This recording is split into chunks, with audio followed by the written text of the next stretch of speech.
The idea for the assassin came about a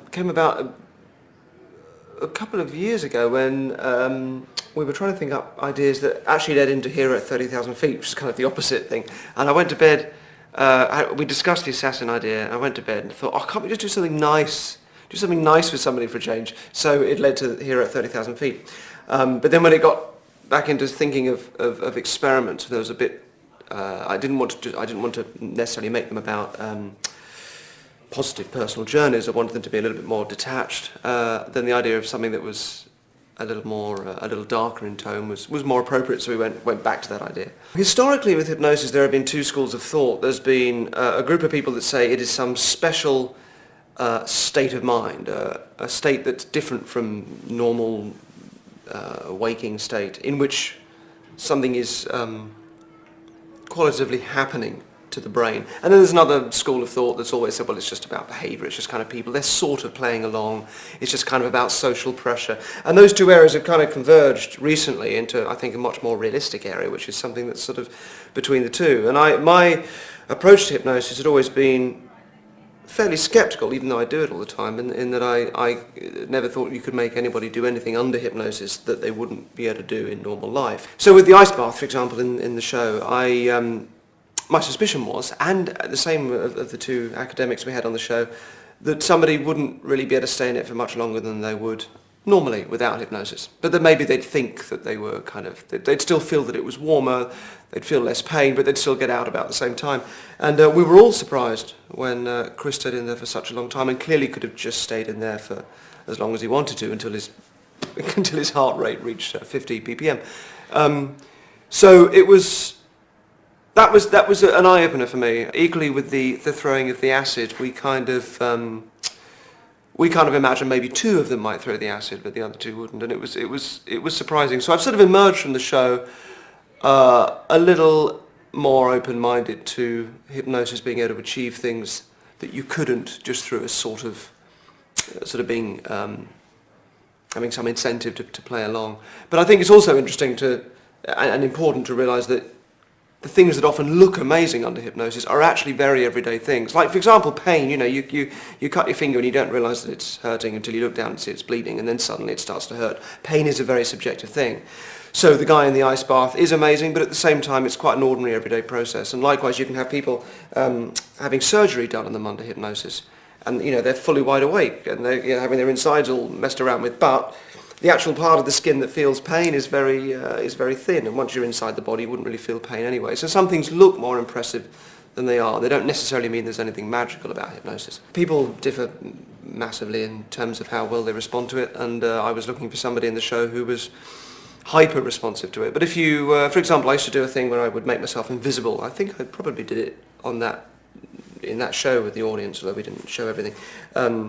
So if you had a room of people and I made myself invisible and I moved moved the chair around the room, and then you asked people afterwards what their experience really was, you'd have some people saying, oh well, we could see you were just moving the chair, but I was kind of playing along. And then you have other people that would say, well, I knew you were moving it, but I couldn't accept it. I had to believe that it was moving on its own. I couldn't just accept that it was you. I was trying to sort of block you out all the time.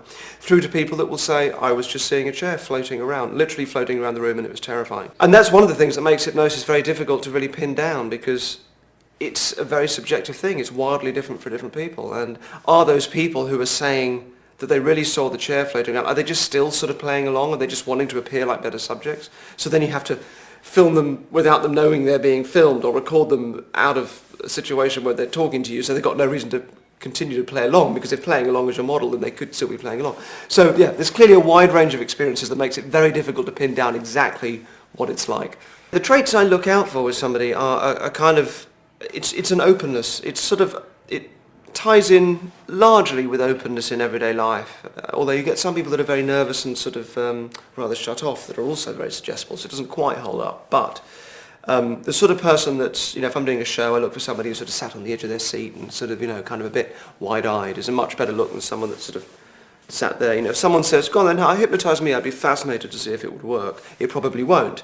Whereas, bizarrely, someone that says, oh, you could never hypnotise me, it would never work on me, actually probably would be quite suggestible, because because there is still that emotional response to it. So those are the things I look for. And with Chris, one thing he had, when you watch the show, you kind of, in a nice way, he does have this feeling of being a bit of a blank slate. There's something kind of, sort of rather kind of quite innocent and wide-eyed and slightly, a bit like a sort of, in a nice way, kind of an empty vessel. And I think that's very useful for somebody you want to be highly suggestible to carry out something like an assassination. Then he was ideal.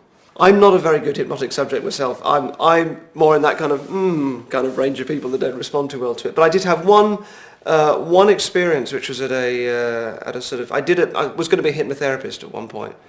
So I went to a kind of a hypnosis course for a bit, which I didn't end up thinking much of it. I kind of left that bit behind. But I had one experience when I was doing a kind of a thing with somebody sat here and I'm sat next to them, and we close our eyes and we start to describe a scene together. So one of us says, I'm laying on a beach, and then you just have to kind of add bits. So the next person goes, oh God, I can hear the waves, and I go, I can feel the sand. And you kind of just keep adding details to this kind of joint scene that you're imagining. And I completely lost myself in it. When we came out, I'd been on the beach. That was the only experience I've had of really feeling that something shifted. Other than that, I'm just too analytical or whatever it is. I'm a terrible subject. Do I harbour a secret grudge? Yeah, against Stephen Fry. Nasty piece of work. No, he is the loveliest man in the world. I think anybody that would harbour any grudge or dislike him would have some sort of mental illness. He's lovely, which of course made it. I mean, it was very exciting that he agreed to do it, and B, it was kind of. I did wonder when he agreed whether he has this sort of awfully kind of overweening reputation of being a national treasure and all those things that must be kind of excruciating to be on the receiving end of. And I think maybe doing something a bit sort of edgy like this, I like to think it appealed, him playing a bit against type.